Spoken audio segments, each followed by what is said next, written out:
नमस्कार दोस्तों, हमारे YouTube चैनल पे आपका एक बार फिर से स्वागत है। गणित में कमज़ोर लोगों के लिए आज मैं एक बार फिर से गणित के कुछ बेसिक लेकर आया हूँ। आज मैं त्रिभुज के विषय में बताऊँगा, लेकिन गणित चालू करने से पहले मैं आपसे अनुरोध करता हूँ कि हमारे चैनल को सब्सक्राइब जरूर करें और वीडियो अच्छा लगे तो वीडियो के अंत में लाइक बटन ज़रूर क्लिक करें। आइए चलते हैं मैथ की ओर। त्रिभुज, जिसे हम अंग्रेजी में ट्रायंगल कहते हैं, जैसा कि नाम से ही पता चला है त्रिभुज।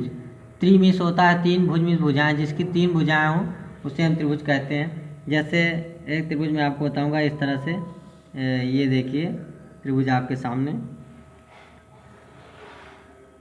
ये तीन भुजाएं, एक दो तीन, तीनों के इसमें निश्चित नहीं होता है कि कौन सी भुजा किसके बराबर है, या बराबर है या नहीं, या दो भुजाएं बराबर है तो कुछ हम कह सकते हैं। तो इसलिए इसका नाम हम पहले त्रिभुज बताएंगे कि इसका नाम त्रिभुज है।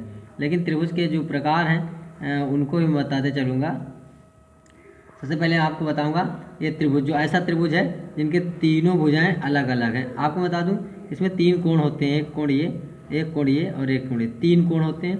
तीनों कोणों को जोड़ा जाता है तो इसका योग 180 आता है। त्रिभुज के तीनों कोणों का योग 180 अंश होता है। सबसे मोस्ट इंपॉर्टेंट बात आपको ये याद रखनी है कि त्रिभुज के तीनों कोणों का योग कितना होता है। त्रिभुज के तीनों कोणों को जोड़ा जाए तो 180 अंश होता है। तो इस बात को भी आपको याद रखना है।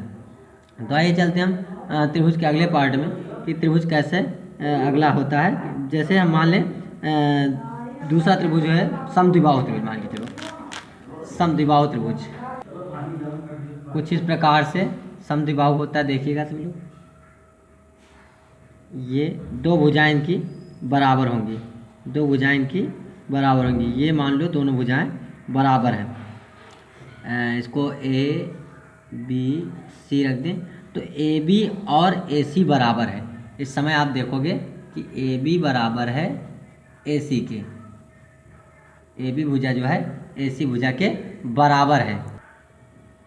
जब दो भुजाएं बराबर होती है उस त्रिभुज का नाम पड़ जाता है समद्विबाहु त्रिभुज। सम मीन्स होता है बराबर, द्वि मीन्स होता है दो, भुज मीन्स भुजाएं, जिसकी दो भुजाएं बराबर हों। सम मीन्स बराबर, द्वि मीन्स दो, भुज मीन्स भुजाएं। समद्विबाहु कहो या समद्विभुज, इसका नाम दूसरा भी कह सकते हैं समद्विबाहु, समद्विबाहु बोलते हैं। और आगे आप त्रिभुज कह सकते हो, समद्विबाहु त्रिभुज। ऐसा त्रिभुज जिसकी दो भुजाएं बराबर हों समद्विबाहु त्रिभुज कहलाता है। आपने देखा। अब उसके बाद हम बताएंगे कि इसमें एक सिस्टम और होता है, इस बात को भी याद रखना है। मोस्ट इम्पॉर्टेंट बात यहाँ पर ये है कि इन जो भुजाएं बराबर होती हैं, जैसे इसमें ए बी और ए सी बराबर है, तो अब मैं सिंपल तरीके से बताऊंगा कि ये भुजा किसी के बराबर नहीं है। भुजाएं कौन सी बराबर हैं? ये ए बी और ए सी। अगर हम देखें तो ए बी और ए सी जो बराबर है वो कहाँ पर मिल रही हैं? ए पर। कहाँ पर मिल रही हैं? ए पर। तो ए कोण को भूल जाइए। कौन से कोण को भूल जाए लोग? ए कोण को भूल जाएं तो बचते हैं ये दोनों कोण। ये दोनों कोण बराबर होंगे, ये दोनों कोण बराबर होंगे। मतलब जो बराबर की भुजाएं होती हैं वो जहाँ मिलती हैं उसको भूल जाएंगे, और जहाँ पर नहीं, जहाँ पर तीसरी भुजा होती है, बचे कोण जो भी होंगे वो दोनों कोण बराबर होंगे। सीधी सी बात। फिर से मैं बताऊंगा कि जो भुजाएं बराबर होती हैं वो जहाँ मिलती हैं उस कोण को भूल जाएं तो बचे कोण दोनों बराबर होते हैं। तो ये भी आपको बात याद रखनी कि जो दो भुजाएं अगर बराबर हैं तो दो कोण भी उनके बराबर होते हैं। मान लो ये 40 अंश का है तो ये भी 40 अंश का होगा। 40 हो गया 80, तो ये बचा कितना? ये हो गया 100 अंश। 180 कंप्लीट बताया गया था कि 180 अंश होना चाहिए। मान लो एक उदाहरण के तौर पे मैं और बताऊंगा। ये त्रिभुज आपके सामने बना रहा हूँ उदाहरण के तौर पे। मान के चलो ये दो भुजाएं बराबर हैं। अभी मैंने बताया था कि ये दो भुजाएं बराबर, मान लो ये कोण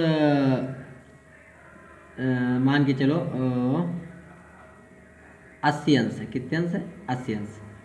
अब आप देखोगे इसको ए मान लो, इसको बी मान लो, इसको सी मान लो।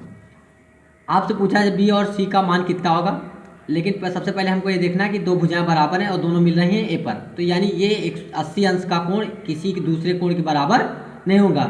जो बचे कोण होंगे वो दोनों बराबर होंगे। और देखा जाए तो टोटल कोण कितना होता है, 180 अंश होता है। 80 निकल गया, बचा 100, ये दोनों बराबर होंगे। 100 के 2 पार्ट बांट दीजिए तो 50-50 अंश के ये कोण होंगे।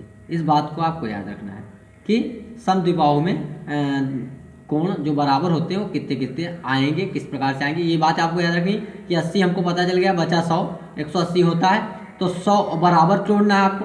भाई 100 होता है, हम 40 और 60 भी लिख सकते थे, 30 और 70 भी लिख सकते थे, 20 और 80 भी लिख सकते थे, लेकिन 50-50 क्यों लिखा, क्योंकि ये दोनों कोण बराबर होंगे, दो भुजाएं बराबर हैं इसलिए दोनों कोण बराबर होंगे। अच्छा, ये कोण ही बराबर हुआ, आपको पता क्यों बराबर हुए, क्योंकि इसमें बताया गया दो भुजाएं जो बराबर होती हैं उनको छोड़ दिया जाए, माफ कीजिए, उनसे बनने वाले कोण को छोड़ दिया जाए, जो कोण बचते हैं वो बराबर होते हैं। इसलिए इससे पता चला कि ये दो कोण बराबर होंगे और 50-50 में जाएंगे। तो ये समद्विबाहु त्रिभुज हुआ। आप समबाहु त्रिभुज की बात करें जिसमें तीनों भुजाएं बराबर होती हैं। समबाहु त्रिभुज, समबाहु त्रिभुज की बात करें, समबाहु त्रिभुज, सम इस बराबर, बाहु में भुजाएं, त्रिभुज में ऐसा त्रिभुज जिसकी सम इस बराबर हो भुजाएं। तो आपके सामने ये चित्र देखिएगा, मान के चलते हैं ये तीनों भुजाएं इसकी बराबर, ये भुजा इसके बराबर और ये भुजा इसके बराबर, ये तीनों भुजाएं इसकी बराबर है आपस में, इसकी तीनों भुजाएं आपस में बराबर हैं। तो इसमें सबसे बड़ी खासियत ये, अगर तीनों भुजाएं बराबर हैं तो तीनों कोण भी इसके बराबर होंगे और तीनों कोणों का योग 180 अंश होता है हालांकि, इसलिए तीनों कोण यहाँ के 60-60 अंश के आएंगे। ये कोण भी 60 अंश का है। हमेशा के लिए निश्चित है कि समबाहु त्रिभुज में कोण जो होते हैं वो क्या होते हैं, बराबर होते हैं। क्या होते हैं, तीनों कोण बराबर होते हैं। तो इस बात का हमेशा आपको याद रखना है कि समबाहु त्रिभुज में तीनों कोण 60-60 अंश के होते हैं। आपको मैं अगला त्रिभुज बताऊंगा, समकोण त्रिभुज, माफ कीजिएगा, समकोण त्रिभुज। समकोण का नाम ही होता है 90 अंश। कौन सा कोण त्रिभुज, समकोण त्रिभुज। समकोण त्रिभुज में बताऊंगा,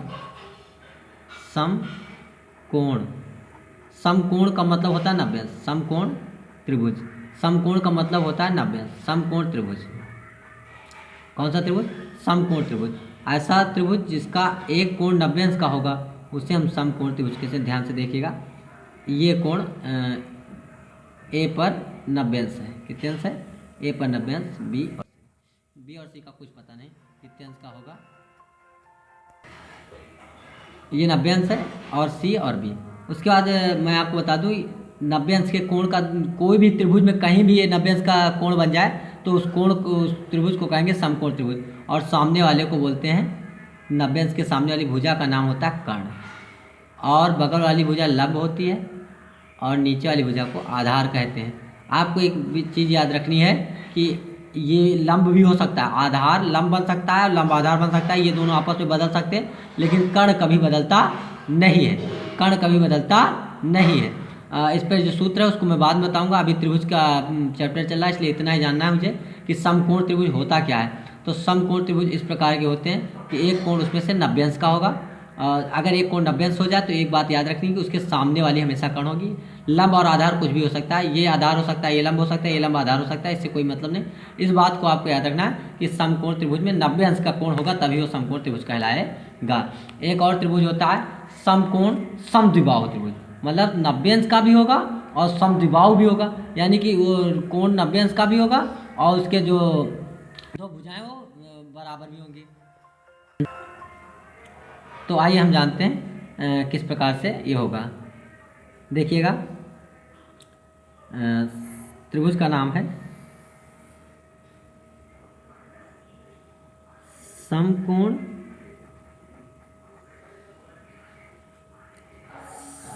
समद्विबाहु।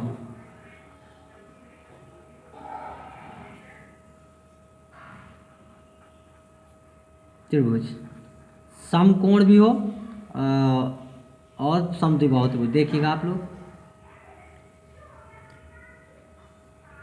ये 90 अंश का कोण भी है और ये दोनों भुजाएं बराबर भी हैं, क्योंकि कर्ण सबसे बड़ी होती है, वो किसी के बराबर नहीं हो सकती। जो सामने वाली कर्ण होगी वो किसी के बराबर नहीं हो सकती। तो इस त्रिभुज का नाम है समकोण समद्विबाहु त्रिभुज। मतलब समकोण तो होगा ही होगा और द्विबाहु, दो समद्विबाहु समद्विबाहु है और सम है दो भुजाएं उसकी, समद्विबाहु, सम है उसकी दो भुजाएं, समद्विबाहु त्रिभुज। तो इस बात का आपको याद रखना है कि इस तरह के त्रिभुज को हम समकोण समद्विबाहु त्रिभुज कहते हैं। लेकिन इस तरह में एक कोण 90 अंश का होगा तो ये दोनों कोण बराबर होंगे, बचेगा 90 तो ये 45 अंश के होंगे, ये 45 अंश का होगा और ये भी 45 अंश का होगा।